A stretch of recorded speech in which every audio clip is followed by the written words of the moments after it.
We meet in times of great uncertainty, in times of conflict from Europe to the Middle East, which pose immense challenges for the international community and whose impact is felt in communities the length and breadth of our own countries.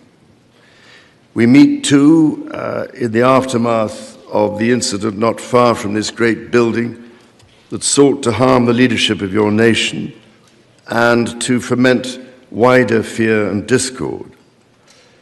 Let me say with unshakable resolve, such acts of violence will never succeed.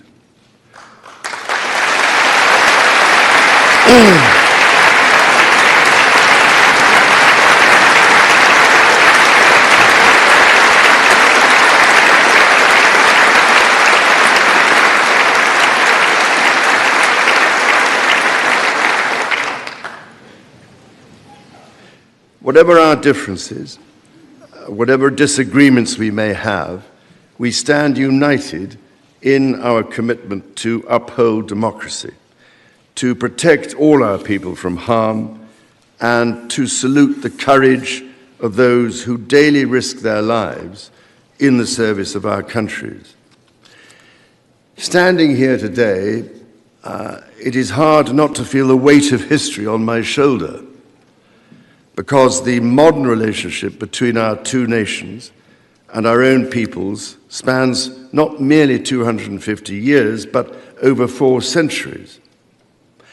It is extraordinary to think that I am the 19th in our line of sovereigns to study with daily attention the affairs of America.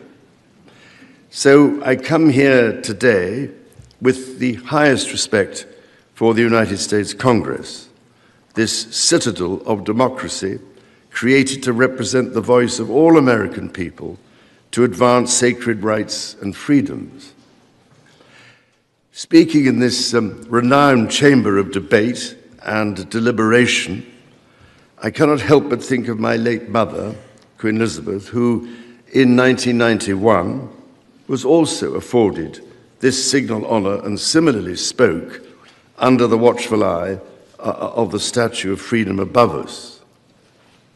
Today, I am here on this great occasion in the life of our nations to express the highest regard and friendship of the British people to the people of the United States.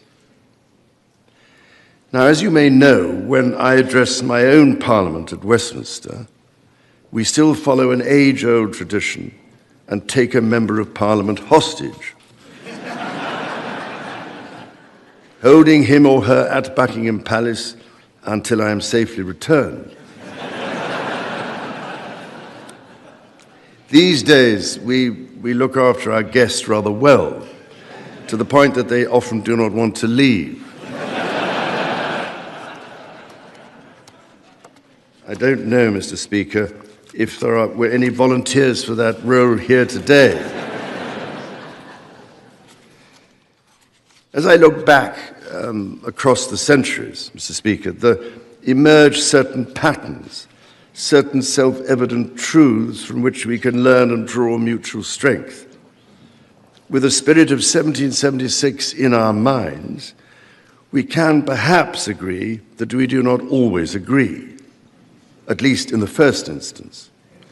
Indeed, the very principle on which your Congress was founded, no taxation without representation, was at once a fundamental disagreement between us, and at the same time a shared democratic value which you inherited from us. Ours is a partnership born out of dispute, but no less strong for it. So perhaps in this example, we can discern that our nations are in fact instinctively like-minded, a product of the common democratic, legal, and social traditions in which our governance is rooted to this day. Drawing on these values and traditions, time and again, our two countries have always found ways to come together. And by Jove, Mr. Speaker, when we have found that way to agree, what great change is brought about, not just for the benefit of our peoples, but of all peoples. This, I believe, is the special ingredient in our relationship.